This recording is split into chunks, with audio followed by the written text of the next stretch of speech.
Many of you have asked, how do you get the perfect 1/4 inch seam on the Pfaff Creative Icon? And I'm going to give you a quick rundown of which supplies and items you need to kind of work on to master that perfect 1/4 inch. So first off, on the machine itself, you might enjoy taking your stitch length down from 2.5 to 2.0.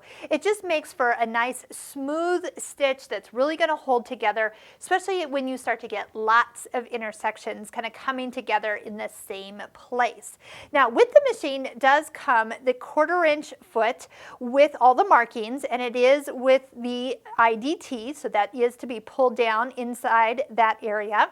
But being that there is a center needle position only hole, you do have to make sure that you don't accidentally pick a zigzag while the fat foot is on and you break a needle. That's just this little side thing to think about.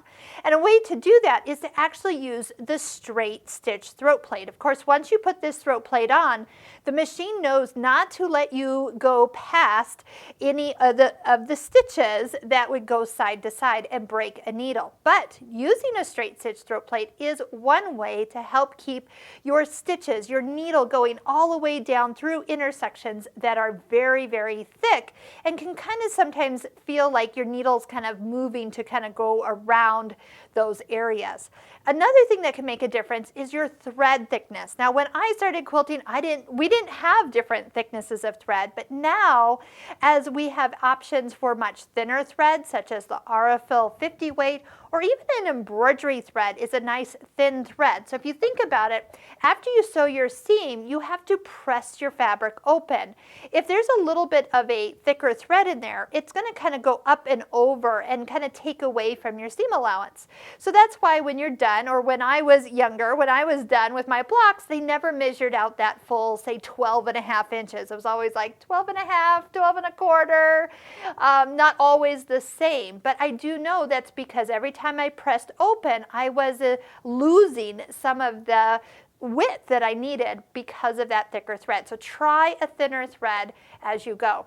The other thing is the needles that you choose. Here's a couple that I would highly recommend, a couple sizes and a couple styles. So if you're using universal needles right now, they're okay, there's nothing wrong with them, but they could be, you can pick something better that would make a sharper, crisper stitch.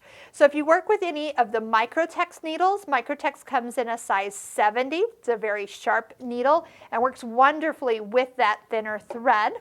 The quilting needles, size 75, if I could rename that, I'd call them piecing needles because that's really what they're designed for. Again, smaller number, sharper point, works great with the thinner threads. And if you're used to working with your local Pfaff retailer, they'll have the Inspira brand needles. Possibly pick out the size 70 Microtex needle. A lot of those Microtex needles do come in a purple coloring, so you know when they're on the machine that you actually, that was the last thing that you use. So all in all, these are all a sharper needle. I know that sounds weird when you don't think a needle would not be sharp, but that is a true statement.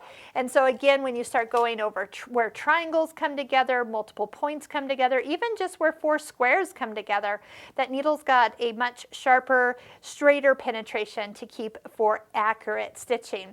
So a lot of you have seen where we've talked about our Stitching Cosmos online course, and we talk about sewing these curves. They're very gentle curves. Curves are not hard to sew, but it does take accuracy. So using all those tips to work with getting a perfectly sewn seam is very important. So if you're interested in working with some curved blocks, check out our videos below this video now in the description, and you can hop over and watch a few of those lessons for free.